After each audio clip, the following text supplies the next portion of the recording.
আমাদের পাড়ার মোড়ে রয়েছে একটি কামারের দোকান। কামার সারা দিন কাজ করে, আর তার ছোট্ট ছেলে সারাদিন তার পাশে থেকে বাবার মুখে নানান গল্প শোনে। খেলাধুলা করার চেয়ে বাবার মুখে গল্প শোনাটাই তার বেশি পছন্দের। এরকমই একদিন সে ছোট্ট বাচ্চাটি তার বাবাকে জিজ্ঞাসা করলো, বাবা, এই পৃথিবীতে তো সবকিছুরই মূল্য আছে, তাহলে মানুষের মূল্য কত? এত ছোট একটা বাচ্চার মুখে এরকম প্রশ্ন শোনার জন্য মোটেও প্রস্তুত ছিলেন না সেই কামার। কিছুটা থমকে গিয়ে তিনি উত্তর দিলেন, বাবা, মানুষের মূল্য নির্ধারণ করা যায় না। একজন মানুষের মূল্য নির্ধারণ করা খুবই কঠিন কাজ। বাচ্চা ছেলেটি এবার বলল, পৃথিবীতে তো অনেক রকম মানুষ আছে, তাহলে কারো মূল্যই কি তাহলে নির্ধারণ করা যাবে না? পিতা বলল, না, সম্ভব নয়। বাচ্চাটি কিছুই বুঝলো না।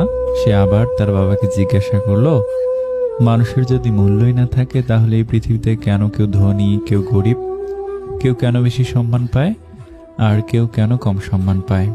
বাবা ভাবলেন ছেলেকে এভাবে বলে বোঝানো যাবে না, তাই তাকে উদাহরণ দিয়ে বোঝাতে হবে। বাবা বললেন, ওই যে তাকের ওখানে যে লোহার রডটা পড়ে আছে সেটা নিয়ে এসো। বাচ্চাটি গিয়ে লোহার রডটা নিয়ে আসতেই বাবা প্রশ্ন করলেন, বলো তো এই রডটার দাম কত হতে পারে? ছেলে বলল, আজ যে সকালে তো তুমি এটাকে 100 টাকা দিয়ে বিক্রি করেছো, সুতরাং এটার দাম 100 টাকা। এবার বাবা বললেন, আমি যদি এই রডটা থেকে 5টা কাস্তে বানিয়ে দেই, তাহলে এর থেকে আমি কত টাকা পাবো? এবার ছেলে বলল, একটা কাস্তের দাম 50 টাকা, তাহলে 5টা কাস্তের দাম 250 টাকা।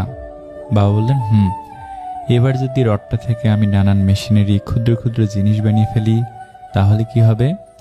ছেলে বলল, তাহলে তো এটা থেকে আরো অনেক টাকা পাওয়া যাবে, কারণ মেশিনারি জিনিসের দাম অনেক বেশি। এরপর বাবা ছেলেকে বোঝালেন, যেভাবে লোহার রডটির পরিবর্তনের সাথে সাথে তার মূল্যেরও পরিবর্তন হচ্ছে, ঠিক সেভাবেই মানুষের মূল্য নির্ধারণ হয়।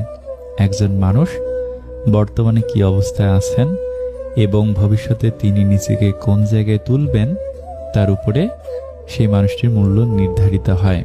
ছেলে বলল, তার মানে কোনো মানুষের মূল্য কেমন হবে তা নির্ধারণ করবে সে নিজেই, তাই মানুষ ভেদে গরিব ধনী দেখা যায়। বাবা বললেন, বাহ, এই তো বেশ ভালোই বুঝেছ।